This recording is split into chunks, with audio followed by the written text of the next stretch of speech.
오늘 득세 셋째 날 하나님 앞에 함께 모인 우리 성만의 가족들, 오늘 이 말씀이 여러분에게 반드시 이루어지기를 간절히 소망합니다. 여러분, 하나님께서 모세를 부르셨을 때 호렙산에서 하나님께서 그저 모세에게 너 내가 말한 대로 좀 해야 되겠다 이렇게 하지 않으시고, 여러분, 모세와 하나님과의 대화에서 우리가 알게 된 것이 있습니다. 그것은 무엇입니까? 하나님께서 그의 생각, 머리를 새롭게 해주시고 그의 마음을 새롭게 해주신 이후에 사명을 주셨죠.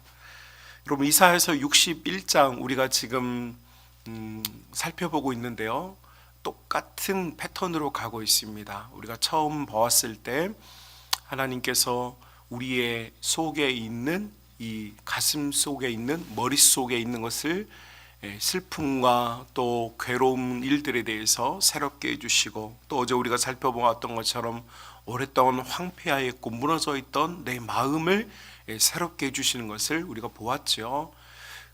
우리 하나님께서 하나님의 영으로 우리 가운데 임재하시면 이제 어떤 일이 일어나냐? 바로 새로운 사명을 주시는 것입니다. 그래서 오늘 본문 6절에 보면 황폐하였고 오래되었고 아무것도 아니었던 우리를 하나님께서 어떻게 사용하기를 원하시느냐. 6절, 오직 너희는 여호와의 제사장이다. 여호와의 제사장이다. 뿐만 아니라 사람들이 너희를 하나님의 봉사자다라고 부르게 될 것이다, 이렇게 말씀하고 있습니다. 여러분, 주의 영이 우리에게 임하시면 우리의 생각이 새로워지고 우리의 마음이 새로워지고 나서 일어나는 일은 우리 하나님께서 우리에게 이제 이전과는 다른 삶을 살기를 원하고 촉구하신다라는 것이죠. 이제는 우리 인생의 봉사자들이었고 우리 인생을 위해 살았던 사람들입니다. 여러분, 인생은 소중하고 가치 있고 의미가 있는 것입니다. 태어나서 자라나고 자라나면서 어른이 되고 어른이 되어서 또 다른 가정을 가꾸고 그 가정을 지켜주다가 이 세상을 마감하는 인생, 이것이 인류가 보편적으로 살아왔던 인생 맞습니다.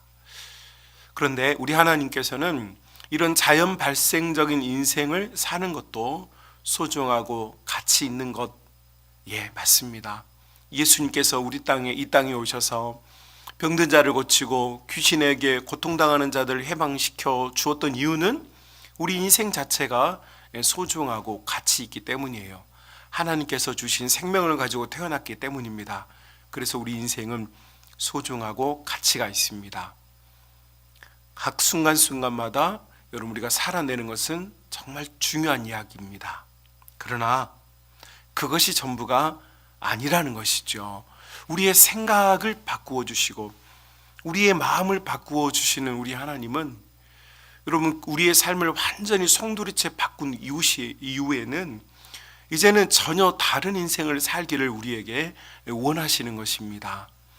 그저 한 인생으로 살아왔던 내 모습, 한 남편, 한 아내의 남편, 한 남편의 아내, 아이들의 엄마, 아이들의 아빠, 혹은 누군가의 자녀로서의 삶, 소중하고 가치 있는 삶입니다. 중요합니다. 그러나 그것을 기반으로 해서 이제 하나님께서는 우리에게 새로운 소명과 사명을 주시는 것이죠. 그래서 예수님을 믿는 사람들, 하나님의 영이 임재한 사람들은 하나님의 제사장, 하나님의 봉사자로서의 삶을 사는 것, 이것이 이제 하나님께서 우리에게 주시는 놀라운 일입니다. 여러분, 그래서 우리가 이제 오늘 함께 소망을 두고 같이 기도하려고 하는 제목은 바로 우리가 비전의 사람이라는 것입니다. 여러분, 우리 중에 누구도 하나님께서 그저 부르신 분이 없습니다. 모든 영혼은 하나님의 뜻과 계획을 따라 부름을 받았고 하나님 나라를 위해서 우리는 부름을 받았습니다. 아주 쉬운 예를 조금 들어보면 우리 나라는 분단 국가입니다. 그래서 20살이 되어지면 병무청에서 당신은 우리나라와 민족을 위해 봉사해야 합니다라고 하는 통지서가 날아와요. 그래서 남성들은 20살이 되면 병무청에 가서 여러분 신체 검사를 합니다. 이 사람은 어떤 곳에서 복무를 해야 할까 검사를 한 이후에 튼튼하고 건강한 남성들을 여러분 군대 입대시켜서 이 나라를 위하여서 봉사하게 만들죠. 이것은 대한민국에 태어난 모든 자들, 모든 남성들의 무엇입니까? 네, 권리이자 의무입니다. 마찬가지입니다. 여러분, 우리가 예수 그리스도 안에서 피의 십자가 안에서 거듭난 영혼이 되었고 우리는 이제 하나님 나라에 태어난 자들이 된 것입니다. 하나님 나라에 태어난 자들은 20살까지는 여러분 자라나는 데 역점을 둡니다. 건강하게 튼튼하게 자라나면 됩니다. 그러나 자라났을 때에는 이제 우리는 이 나라, 이 조국을 위하여서 부름받은 한 국민인 것처럼 하나님 나라 백성으로서도 우리는 부름을 받게 됩니다. 이것이 바로 비전이라는 것입니다. 하나님께서는 우리 각 사람에게 비전을 주십니다. 그리고 그 비전을 통하여 하나님 나라를 섬기며 교회를 섬기며 세상을 섬기며 가정을 섬기라고 말씀하는 것입니다. 여러분, 제가 요즘 염려하는 일들 중에 하나가 특별히 저는 교보문고, 우리나라에서 가장 큰 대형 서점이죠. 온라인과 오프라인을 다 경영하고 있는 교보문고는 우리나라 대다수의 책을 사랑하는 사람들이 즐겨 이용하는 것입니다. 그런데 여러분, 최근 한 10년에서 20년 사이에 우리나라의 독서의 흐름은 굉장히 빈약해지고 있습니다. 어떤 면에서 그러한가? 사회를 연구하고 사람들을 연구하고 또 우리가 어떻게 힘있게 희망을 가지고 살 것인가에 대한 그런 책들을 사람들이 많이 보아야 하는데, 지금의 이 땅을 살아가는 지성인들, 또 독서하고 있는 수많은 사람들이 지난 10년 동안 자기 개발, 어떻게 성공할 것인가, 어떻게 재정을 잘 운영할 것인가에 대한 책들을 많이 보기 시작했고, 뿐만 아니라 이제 그것을 지나치더니 세상이 너무 살기 힘들었는지 내면에 대한 이야기, 넌 잘하고 있어, 넌 괜찮아, 이 정도면 괜찮아 라고 하는 사람의 심리와 내면을 격려하는 책들이 쏟아져 나오고 있습니다. 그리고 많은 사람들이 랭킹 10위 안에 드는 책들은 대부분 다 이런 류의 책들입니다. 왜 이런 현상이 생기고 있는 것일까요? 여러분, 지금 우리 한국 사람들의 정서와 한국 사람들의 내면, 어쩌면 교회를 살아가고 있는 젊은이들조차도 지금 뭔가 꿈을 잃어버렸고 무엇을 향해 달려야 할지를 잃어버리고 단순히 나 자신만을 치장하고 나 자신을 돌보기에 여념이 없는 것처럼 보입니다.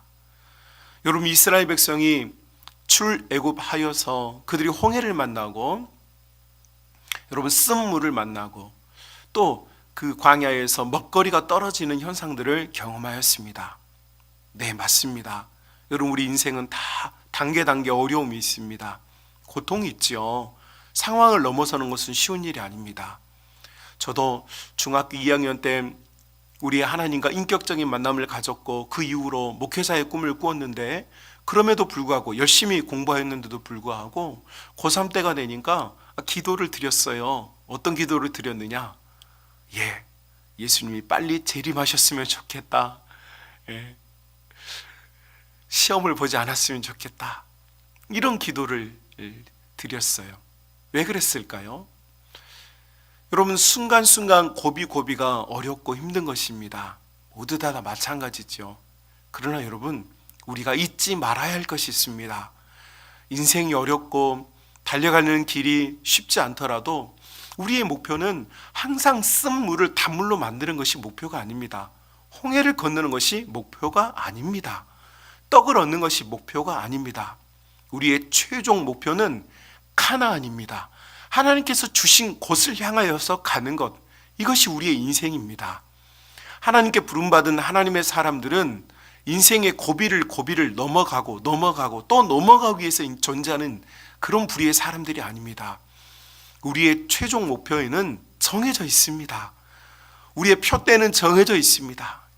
여러분, 우리 주 예수 그리스도가 우리를 통치하시고 다스리시는 하나님의 나라, 그곳을 향하여서 우리는 지금 전진하고 행군하고 있습니다. 그래서 여러분, 우리가 맞닥뜨리는, 여러분 잘 생각해 보면 대학을 가기 위해서 참 우리가 고생을 하였고, 대학을 졸업하고 나니 취업을 하기 위해서 고생을 하였고, 취업을 하고 나니 결혼을 하기 위해서 고생을 하였고, 결혼을 하고 나니 아이를 출산하고 아이를 양육하는데 여러분 고생하고 있습니다. 여러분, 아이들이 자라면 그 다음엔 또 어떤 고생들이 기다리고 있을까요? 이런 자연적인 수고와 자연적인 고생들은 여러분 소중하고 가치 있는 일이지만 우리의 최종 목표는 아닙니다. 하나님께서는 우리를 정말 존귀하고 가치 있는 인생으로 불러주셨고, 여러분, 우리가 각자가 우리에게 맡겨진 인생, 우리에게 맡겨진 시간, 우리에게 맡겨진 재정을 통하여서 우리 하나님께 영광 돌리며 이 하나님의 나라를 부욕해 하는 하나님의 백성들과 자녀들이 되어야 할 줄로 믿습니다. 여러분, 요엘서, 하나님 말씀 요엘서 2장 여러분 28절 말씀 보면 여러분이 아주 익히 잘 아는 말씀이 있습니다. 제가 여러분을 위하여 여러분 읽어드리면 이렇습니다. 그 후에 내가 내 영을 만민에게 부어주리니 너희 자녀들이 장래일을 말할 것이며 너희 늙은이는 꿈을 꾸며 너희 젊은이는 이상을 볼 것이요 그때 내가 또 내 영을 남종과 여종에게 부어줄 것이며 내가 이적을 하늘과 땅에 베풀리니 곧 피와 불과 연기 기둥이라. 아멘. 요엘 선지자를 통하여서 하나님께서 주셨던 메시지의 핵심은 이렇습니다. 그들의 남성과 여성, 성과 상관없이 어린아이이건 젊은이건 늙은이 세대이건 모든 자들에게 하나님의 영이 임하시면 여러분 하나님의 비전이 생겨난다는 것이었습니다. 무슨 말입니까? 여러분, 우리는 어리든 혹은 장성하였건 혹은 노년이든 간에 또 남성이건 여성이건 관계없이 모두 다 하나님의 영이 임하시면 우리 속에 하나님의 비전이 생겨나게 되어 있습니다. 그리고 그 비전은 정말 하나님 나라를 위해서 필요한 비전입니다. 제가 잘 알고 있는 한 선교사님 이야기를 여러분에게 잠깐 전달하고 기도하겠습니다. 여러분, 제가 잘 알고 있는, 제가 가르쳤던 학생 중에 오석규라고 하는 학생이 있습니다. 이 학생은 우리와 같은 지역인 광주 출신의 학생입니다. 이 학생은 고려대학교 의과대학에 합격을 하였고 제가 섬겼던 교회 대학부에서 열심히 신앙생활을 하였습니다. 그리고 고대 의대를 졸업하고 전문의 과정을 마치고 현재는 지금 캄보디아의 의료 선교사로 파송되어 있습니다. 자, 제가 그에 대해서 간략한 소개를 했는데 여러분, 고대 의대를 졸업하고 의료 선교를 나가 있다는 말이 여러분 의아할 것입니다.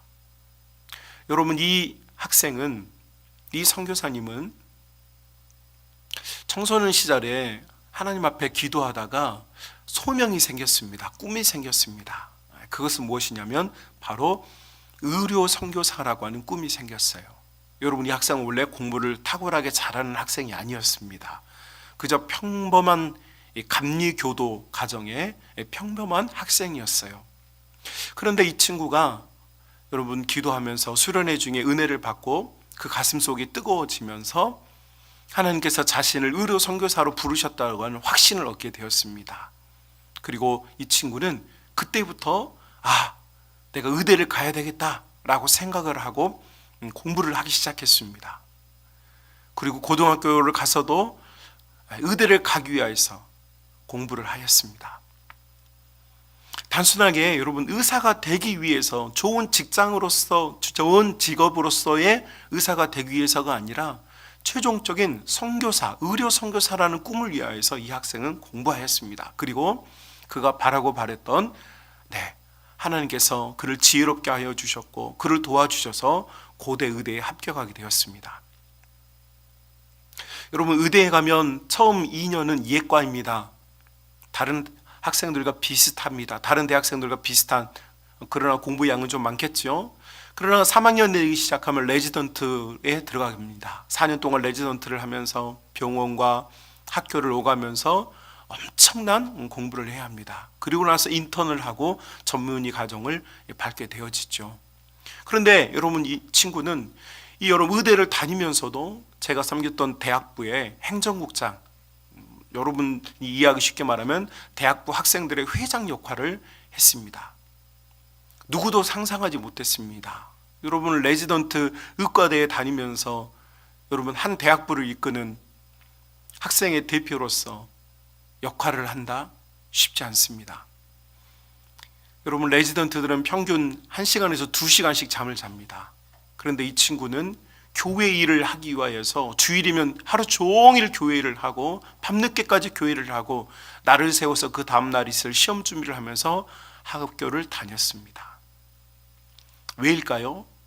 이 친구의 최종 목표는 의사가 되는 것이 아니었고, 의사는 그저 방법, 수단일 뿐이고, 그는 이 의예를 가지고, 의사라는 직업을 가지고 선교사의 역할을 감당하기 위해서 꿈을 꾸었기 때문에 그는 교회 일도 열심히 했던 것입니다.